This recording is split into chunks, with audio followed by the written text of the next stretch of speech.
Welcome back, everybody. Another talk with the working brother, and yet again we've got Wyatt from Defense Politics Asia. Hello again, Wyatt. How you doing? Hello, everyone. Yeah, I'm good. Oh, do that welcoming thing. Do that welcoming thing you do on your channel. Hello, everyone. Say, hello, everyone. This is Defense Politics Asia, and my name is Wyatt. Yeah. So Wyatt, let's get straight into the political stuff, and skip the defense until a little bit later.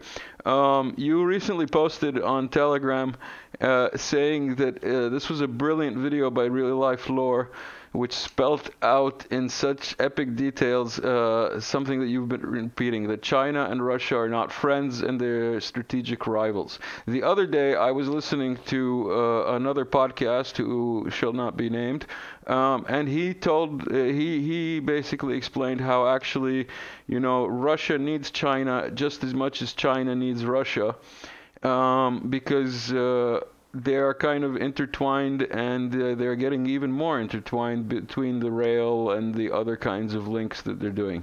What do you have to say to that? Not true.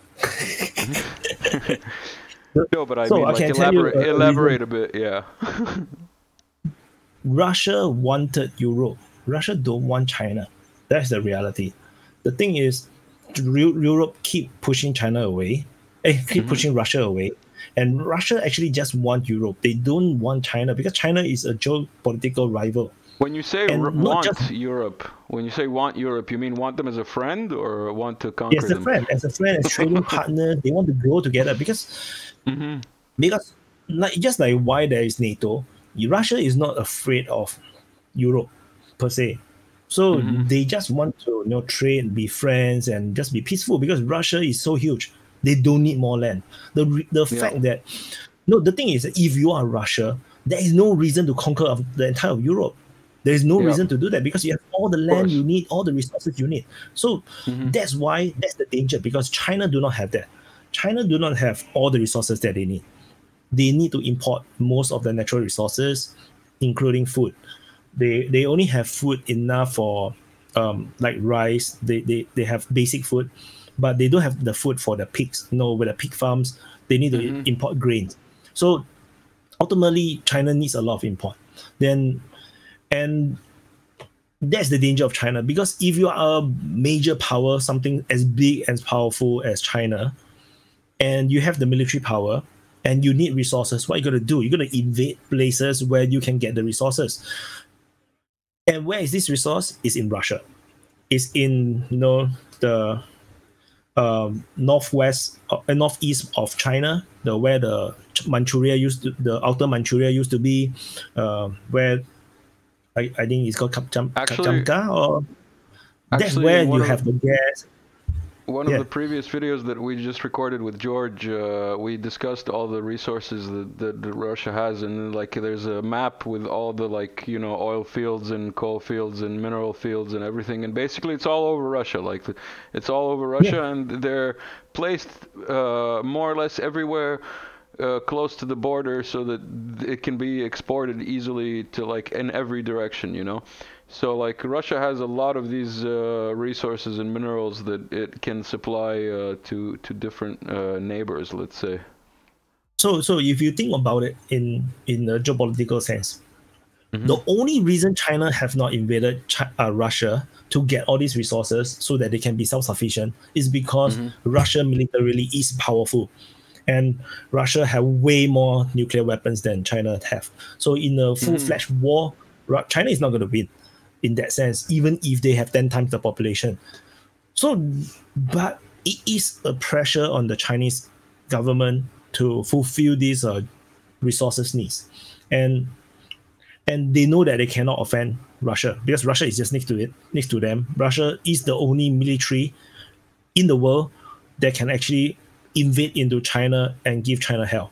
So China is themselves are very wary of Russia themselves as well. So this geopolitical rivalry and tension is never going to go away, which is why the real life law is not wrong. And the thing that is spelled out, I think you can easily fact check. I think it's all correct.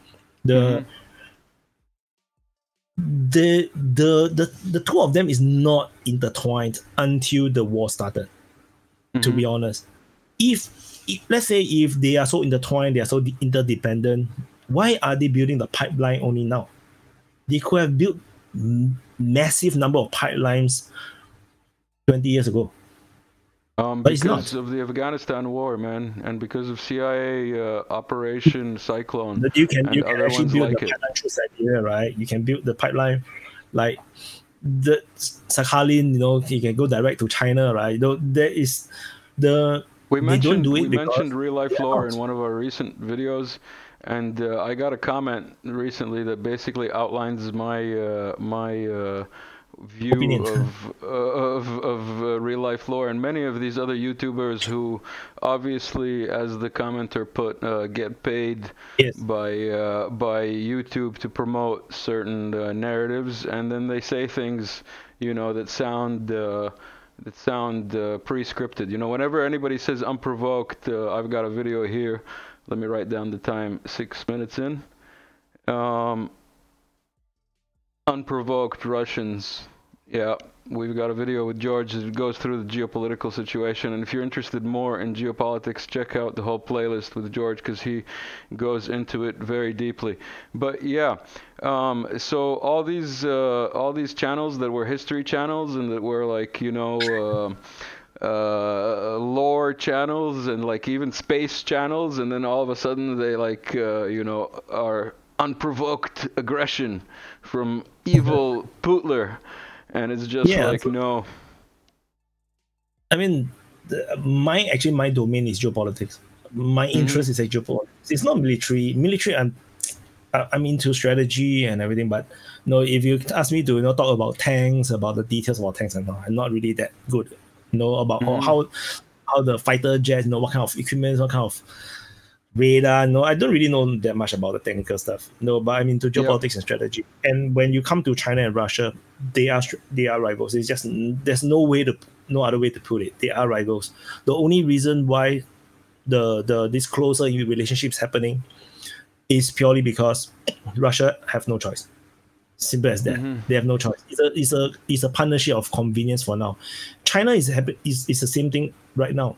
China is struggling economically right now because of the pandemic, and before the pandemic there was the trade war with United States, and the economy is not like it collapsed, but it's getting harder and harder. A lot of people actually have their business bankrupt. A lot of people lose their job, lose their house because they are unable to earn the money to pay for the very expensive real estate in China, because Chinese real estate is very expensive.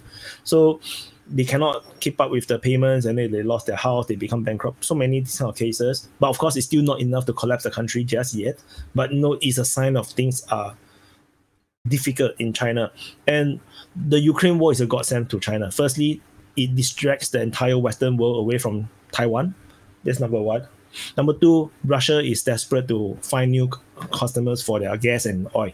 So they can buy very cheap oil and gas rather than import it through Saudi Arabia, which is probably more expensive. So, and then to build more pipelines from Russia into China means more geopolitical stability for China with Russia. Because the more you trade, the less likely you will go into war. And China wants that. They want to secure their northern flank, because Russia is always their weak spot.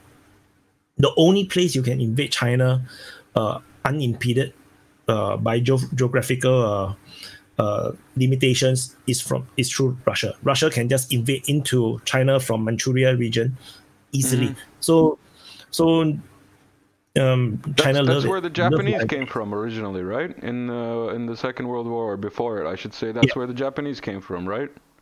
Yeah, they captured entire of Korea, and then they took Manchuria, and then they go south. And then, but the Japanese can do amphibious too. So there's a lot of the coastal cities were also captured by the Japanese. So, but going amphibious in today's age is very difficult because of missile tech. So which is why China invested so much in missiles, because they just so paranoid. What do you think? What do you think of the recent visit, or the current visit, I should say, of Belarusian president to China? What is that? Yeah, it's just the same thing, because Europe shut themselves away from Belarus and Russia, the entire Russian, pro-Russian or no Russian-centric bloc. Which means any country within the Russian-centric bloc will have to find new customers. Then Belarus, it's just opening new channels, definitely, since Russia and China is now warming up. So Belarus definitely will go there, as the little brother of Russia, and go and pay their respect to the other little brother of Russia, because China had always been the little brother of Russia. China have even at the height of their geopolitical clash between USSR and China, China is still the Sino-Soviet split. The Sino-Soviet split, as it's called. Yeah. China is still the little brother. China had never been overpowering Russia ever. The closest it is nowadays. In modern day, is the closest where China can overpower Russia, which is why Russia is also being very careful. And China themselves also know, which is why China have not even sent military support to Russia at all. Because they don't want to be involved. They want Russia to be weakened too. Because you look at China's position, if Russia is the only superpower or major power that can threaten you, and if they are weakened, let's say even if Russia win the war in Ukraine, but they are exhausted from the war, then China will be the biggest power in Asia. Then they can actually bully Russia into taking back certain lands that they want and everything, or making up reasons to have a war that Russia cannot afford, because there's a lot of possibility. So a weak Russia is good for China. It's good for business too, because if Russia militarily is weak, then they can force Russia to continue to feed them with cheap energy, cheap natural resources, and they can militarily threaten Russia into doing it. And Russia, if do not have the appetite for any more war, then they will have to give in. So that's the reality, geopolitical reality, and I'm quite sure Russia knows it very, very well, because while Russia can invade into China easily, China can invade into Russia easily as well. So it goes both ways. So the eastern part of Russia is extremely vulnerable. There's not enough population there. The military there is probably not big enough to defeat China military. Because if the Chinese military really go for it, reinforcing the eastern flank will be difficult, and the war will be fought across the entire front line. The war will go into Mongolia, go into Siberia. They will actually then attack north of Xinjiang. Would the Russian military have the size and scope to deal with such a huge war when they seems to be pretty spent just dealing with one Ukraine? So China is watching as well. They are calculating and preparing for a possible war with Russia, definitely. Then because now they can observe what Russia is capable of, then they will start to calculate. Okay, in the unlikely situation where they go to war with Russia, what can they do? How would they fight this war? How do they cut off Russia's reinforcement to the eastern flank? There's so much things. And real life law also made a very good point about fresh water. Although I never heard of this before, but if they want to go for Lake Baikal, then Castle will then be becoming a Chinese permanent residence rather than a Russian one. Yeah, shout out to Wild Siberia, whose interview you can find here. But yeah. What can we say? I don't think they're going to go for Baikal, but basically water wars as such, I think, are coming in one way or another, because Battlefield has been pretty accurate with a lot of predictions in their games. And in Battlefield 2042, the world is at war because of water, basically. So I don't know about China going to Lake Baikal, but that is, what is it, a quarter of the world's water resources that are stayed in that lake, something like that. I think. Video say. I do not know. I didn't really go deep into that, because because there is river water, right? China, to say China have no water is a bit funny because they have major rivers. I mean, the river are fresh water, although it's very dirty, but you can always Yeah. clean it. And China have the industrial capability to upscale all this kind of water filtering plants and the materials you need. So to say no water in China, I mean, it's a drought. Last year there's a major drought, but for any country, if there's a major drought, you seem like you have no water, but the drought will end. So I don't know, no, but Russia is definitely worried. No, they are surrounded by enemies, just like China think that they are surrounded by enemies. So Yeah. so both sides are paranoid, and tentatively, it seems like a good idea to support each other. Because ultimately, the world is multipolar. It's never been always just United States. It's just Yeah. that most of the people just prefer United States because they can print money at will. So there's a lot of business. They can do a lot of trade. That's the reality. Right? Yes. Subscribe to the worst comedy channel on YouTube. This is the worst comedy show on YouTube. Tell me about Ukraine. We are in after a year, and everybody has their predictions and plans. But we can only hope for peace, and peace can only come from victory conditions of one side or the other. So what do you think the victory conditions are? And to set you up, I've got our friend Medvedev, who came out many months ago with a map of Ukraine before hostilities, let's put it that way, and then came out with this other option. This is from his Telegram. Yeah, this is from his Telegram channel, and it's like 4 or 5, maybe 6 months ago. But yeah, this is from his Telegram channel, and what do you think of this? Do you think this is too much, too little? What do you expect the borders to look like when it's all over? Can you show the picture again? It looks. There's another one. There's another one that came out. There's another one that came out, which is like this, and this also cedes a little bit to Hungary. And Ukraine becomes landlocked here, and this is a demilitarized zone. So this is like basically the Bosnia version of Ukraine. I don't know how familiar you are with this the is actually a lot closer to. So this is actually a lot closer to what I think likely, but I mean closer. My opinion is that Russia will not take more than half of Ukraine in terms of to be part of Russian Federation. The reason is because the population there is not pro-Russia for many parts of Ukraine. So that is a problem. Second thing is that what is the objective of Russia is to push NATO away from Russia. So if you extend too much towards the West, then you just get closer to NATO yourself. So it's kind of counterintuitive. So the territorial capturing, the annexation will be a military concern. That means they will take land in a way that is easy to defend. So for my opinion is that in the eventuality, maybe years from now, I do not know how long this war is going to last.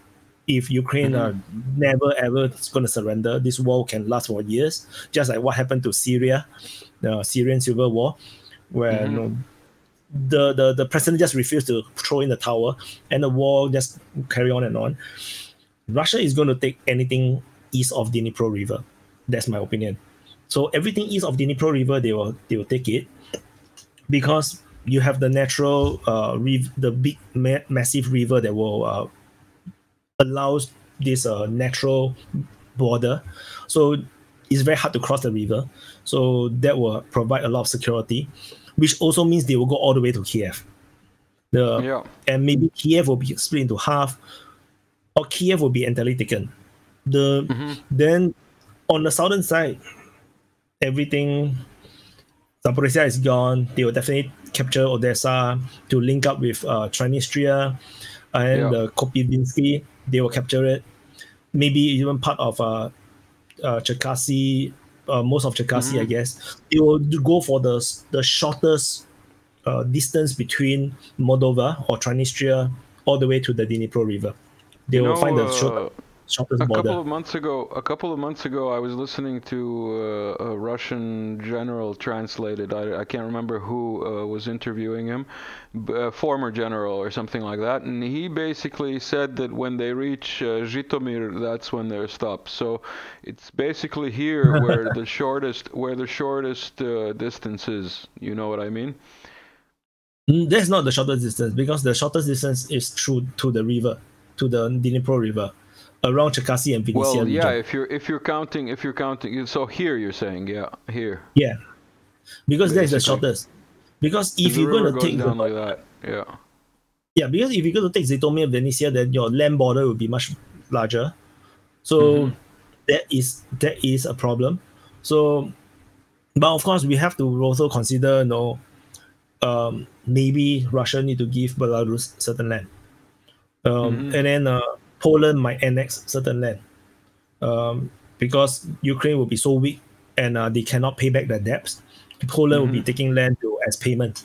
So Lvov or Lviv will be gone. The oblast above Lviv, let me see, Lutsk will be gone. Then maybe Romania and Hungary will say, oh, we want our ancestral lands, and they take like certain lands there. Then Ukraine will become very small. And I'm not even sure if they want to let Ukraine have Kiev at all. I don't think so either. Yeah, I don't think they will. Because north of Kiev you have the nuclear power plant, the Chernobyl, which I believe that maybe Chernihiv and the Kiev region, at least the northern half of Kiev, the Kiev Oblast, will be all given to Belarus. The Belarus definitely want something, for compensation for all this support. How familiar are you with the Yugoslav wars of the 90s? Because I'm from Serbia, as you know, but I don't know how much you know. Cause not a lot. I know something, but not into very detailed. Yeah, not into very detailed. I'll send you a link. Of one of the. I know more, very surface information. I know how NATO have bombed the hell out of Serbia and make things. Do you know that it lasted for 10 years, for example? Like the breakup of Yugoslavia. Do you know that it lasted for 10 years? Yeah, I only know it recently that it actually was multiple wars, multiple conflicts. Yeah, it's only recently I realized it's multiple conflicts, just not one conflict. And I heard a lot of stories, from Yugoslavs themselves, the people who are former Yugoslavs, and most people that I hear the story is they're just normal people, just innocent people. They suddenly the world just collapsed, and then they lost their country, and then there had ethnic problem. But before that, everything was fine. Everyone was happy. They're proud to be Yugoslavs. So. Yeah, it's this kind of thing that makes me very sad, because it's no, it was perfectly fine. Why the hell you want to break up? If you break up, you become smaller, you become weaker. Yeah. The reason that I bring it up is as we're discussing, the breakup of Ukraine, because as it's it's going on live now. And you discussed little areas that are neutral as a border in between Russia and whatever. So when the whole breakup of Yugoslavia happened, even to this day, Bosnia is split up into three areas, and they have three similar governments, simultaneous I should say, governments that have no power. Their money is printed, and their Minister of Finance basically is appointed from the European Union, which they're not a part of, and so on and so forth, and so on and so forth. You know what I mean? Yeah, so I think that's what will happen to Ukraine as well. Russia will definitely. Russia do not want to have a common border with Ukraine. They will not want to have a border with Ukraine.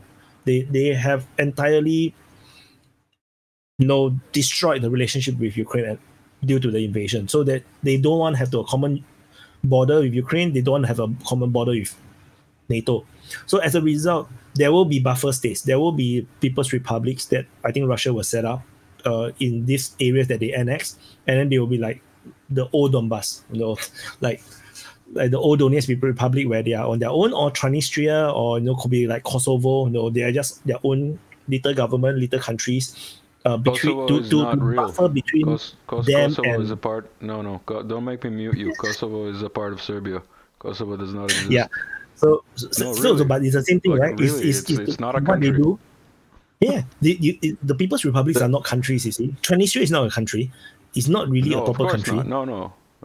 So the same thing. They will do all these things all along the front line with Ukraine. So Ukraine will totally be detached from Russia, and then you have all these little Kosovos or Transnistrias, to block up the entire border, so that they can use that as an excuse. Or they can. So Russia can in the future use that as an excuse to send troops in. For example, let's say if Ukraine or NATO try to do something funny, they can say that, oh, we are trying to save the People's Republic. Like Transnistria, they can threaten to say, oh, how can you threaten this small little country? We are here to save you. And you will make geopolitics very difficult for the West. I believe that's what they will do, because they do not want their border to be there, because if anything happened to the border region, then it becomes Russia's problem. So if it's a separate republic, then they can say that, oh, we are the hero in shiny armor, then we will come and save you. Then it makes Russia internal politics more easier to do, rather than like whatever is happening now, where Ukraine shelled Russian territory and Russia do not know how to react. Like you are being attacked in your own land, attacked by Ukraine. What are you doing? They are not doing anything because they do not know how to respond to something like this, because the only response is to go to war, and they do not want to declare war. So it is a stupid situation that the Russians found themselves in, which is why I believe that the final solution will always be buffer states in between. Yeah, careful with your wording. The final solution has very bad wording. That's the solution that the no Germans had in World War II. So you mean the end outcome? Let's put it that way. But you see, the interesting thing is Nazism, right, does not figure much in Asia. It's not even a thing in Asia. Like the thing about Jews and anti-Semitism, it's not a thing in Asia. When we look at a Jewish person, they just look like a Caucasian person to us. We can't really tell the difference between a Caucasian and a Jew. Like they all look the same to us. So it's like, you mean like people might mistake you for a Chinese person even though you're from Singapore. But basically. I'm also Chinese. I'm ethnically Chinese, right? So, I know. I'm joking. No, but the thing is, So I agree. Like like for example, if you look at Zelensky, how the hell do you tell he's a Jew? I can't tell. Yeah. No, you can't. No, you can't tell. Obviously. So the entire thing, all these things is that it's non-existent in our world. In fact, certain countries in Asia don't even teach in history much of World War II. For example, Indonesia. The entire history of the World War II in Indonesia is being taught is more of a war of independence against the Dutch. What? Excuse me? Yeah. So the World War II in the history classes in Indonesia, World War II is that the Japanese came and then defeated the Dutch, and then after the Japanese surrendered, the Dutch want to come back, but the Indonesians declared independence, and then they fought the Dutch for some time, and then the Dutch lost the war, and then Indonesia gained its full independence. That's World War II for them. They don't talk about Nazism. What about, they don't talk about Soviets.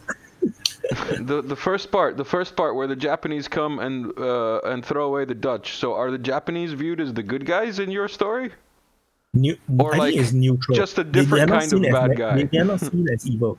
So they are different. So in Singapore, the Japanese are seen as hostile invaders. In Indonesia, I think it's neutral. Because the Japanese, if I'm not wrong, did not go around massacring the local populace that much. Maybe they do, but maybe not that much. Which is why there's no bad blood. But in Singapore, because we have a lot of Chinese population, because in China, the Chinese people in China, they resisted Japanese invasion very fiercely. And a lot of the Chinese people in Singapore actually sent money back to China to support the war effort against the Japanese, which is why when the Japanese invaded Singapore and Malaya, they actually round up a lot of these Chinese people and kill them. So as a revenge. So the dynamics is a bit different. In Indonesia, they don't have this problem. So and interestingly is that many of these Japanese soldiers after World War II actually stayed in Indonesia to fight for the independence of Indonesia. So it's very interesting. So because when the Japanese surrendered, they still have the Japanese troops in Indonesia. So the Allied forces actually tell all these Japanese soldiers to do policing work. So because you still need to have police, you still need the security. So the Japanese soldiers were called to help out with the security issues and policing issues until the Allied forces can take over, which is the Dutch. But then while the Dutch are still taking their time to come over because they themselves was destroyed in the World War II, the independence movement happened. And then when they declared independence, many of these Japanese soldiers decided to fight for the Japanese government because they themselves hate the Europeans. So yeah, and then when the Dutch came, then all hell broke loose. So the Dutch lost the war because Indonesia is such a big place, and so not every part of the world view World War II the same. I think even in Brazil or South America, they don't really learn World War II as detailed as we do. In the Western aligned countries, like Singapore is a very Western aligned country, so our history we learn mostly from the Western allied perspective. We learn about the Russians, the Soviet Union, but we don't have this glamorization of what the Soviets done in World War II. But of course, if you are Russian or Belarusian, you'll be talking about fighting for the motherland, the Great Patriotic War and stuff. We know that they call it the Great Patriotic War, but we do not have the idea because we studied more on the Western part, more of the American, the Normandy landing. We didn't. And what about the Russo-Japanese War before World War II? How is that viewed from your perspective? Let's say we only learned in history lesson, at least that's my time, that they have this naval battle, and then the Russians lost. And then the Japanese gain more territory from the Russians. Yeah.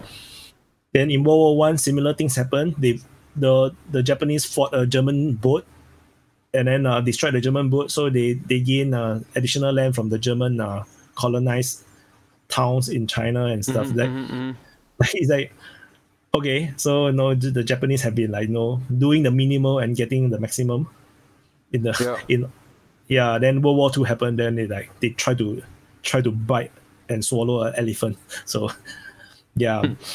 Wyatt, I know you have to go soon, so for my last question, I've got another little picture here. This was posted as the possible plan of attack. I can't remember whether it was a British or an American. I might have been an American general who was proposing attacking in waves with UAVs and long-distance missiles and drones, and then taking back Crimea. Let's get your reaction to taking back Crimea from the Russians. What do you think?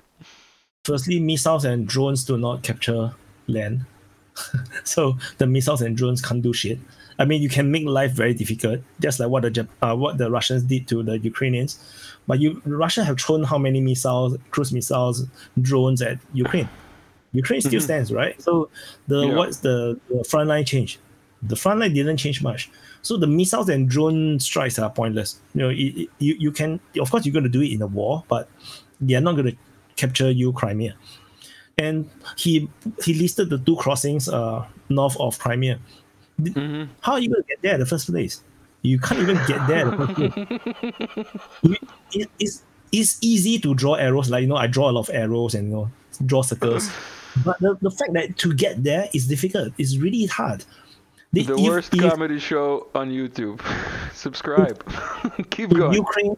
If Ukraine cannot even go to Melitopol, if they cannot even go south of the Dnipro River from Kherson city, how are they going to reach the crossing? I know there's a weak spot. I'm sure the Russians also know there's a weak spot, but can you reach a weak spot? And if you reach the choke points, how are you going to go through the choke points? It's a choke point for you too. It's not the choke point only for the Russians. It's a choke point for the Ukrainians too. So you will still not be able to go through the choke points if the Russians just put a lot of troops defending those choke points. If the Ukrainians are so lucky to able to capture the entire of Kherson Oblast, not so simple.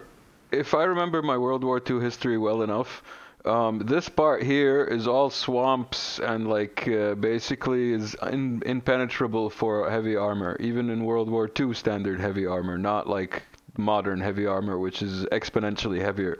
So, as you're saying, like there's like no real land bridge here. Like these two choke points are exactly that, choke points. Yeah. Yeah. So I mean, if they can't even settle the situation in Marinka, which is just one freaking town, how are you going to cross a river crossing or a major border crossing? It's just not doable. Is unless you have exponentially more forces. Like the Ukrainian military need to be like 4 times bigger than what it is now, with 4 times more vehicles, 4 times more tanks, and then they need to have an entire modern Western Air Force with F-35s, and maybe you still need aircraft carriers to help to or battleships off Crimea to kind of have naval support and naval blockade against possible Russian naval ships to go and defend that area. You need a lot of stuff, And let's not forget this is the home port of the Black Sea Fleet, if I'm not mistaken. Yeah. Anywhere they go close to Crimea, Russia is going to declare war. And so, I mean, Crimea is not these 4 new oblasts. They are not Zaporizhia, they are not Kherson, they are not Luhansk or Donetsk. Crimea at this current moment is Russia. It's just Russia. Invading into Russia itself is just going to cause a bigger conflict. And of course, there's no other. But the thing is, Ukraine have no options. What can Ukraine do? To be honest, what can Ukraine do? Like their hands are tied. Like if you are at war with Russia, as what they say, then why are you not invading into Russia? Just invade into Russia. But they think, you see, their hands are tied. They don't dare to invade. Then what are you fighting now? No, you are just tying yourself up, and you're fighting the entrenched front lines. You're not going to go anywhere. Yeah. Even Dan mentioned it when we talked. The tactics seem to be suspiciously aimed at getting as many people killed as possible from the Ukrainian side. So Ukraine should just go for Moscow, man. Just attack to Belgorod. Like really, just go straight at Moscow. Go on the highway. Just race down the highway. They are not going to reach Moscow. And your misery now, Harakiri style. No, it's the same. There's no difference. It's still a war. Like, okay, you send one PTG, you just break through the border, rush on the highway, just rush all the way towards Moscow. Yes, they are going to get killed, but you're going to mess up Russia so badly internally that it's not going to make the difference. What more can Russia do? They can. The only thing they can do is start a new front. And then it's still status quo. You're still defending. It's not like the Russians are going to fight differently. It's going to be the same. So, but you're going to mess up Russia's internal politics, because Putin will be questioned. How the hell is the Ukrainians able to rush through two republics, 2 states within Russia, and then getting like maybe 50 kilometers away from Moscow? Who is going to be answerable to that? Then they can create that chaos within Russia. If they just going to fight within Ukraine, I don't think they can achieve anything. All right. Yeah. So very interesting. Very interesting position. Do it. Yeah, I really don't think they're subscribed to this channel, but I like your optimism. Wyatt, thank you for stopping by again. It's been excellent. Very interesting talk, a little bit more political than defensive. That was good. Anything you'd like to say? subscribe, press the like button of this channel, and then you go to the Defense Politics Asia channel and subscribe and watch my stuff. Excellent. Yeah, watch his stuff. His stuff is good. It's daily and sometimes hourly. Thank you, Wyatt. Taking some music. Thank you. Getting out of here. Thank you, everyone, for watching. Like, share, subscribe.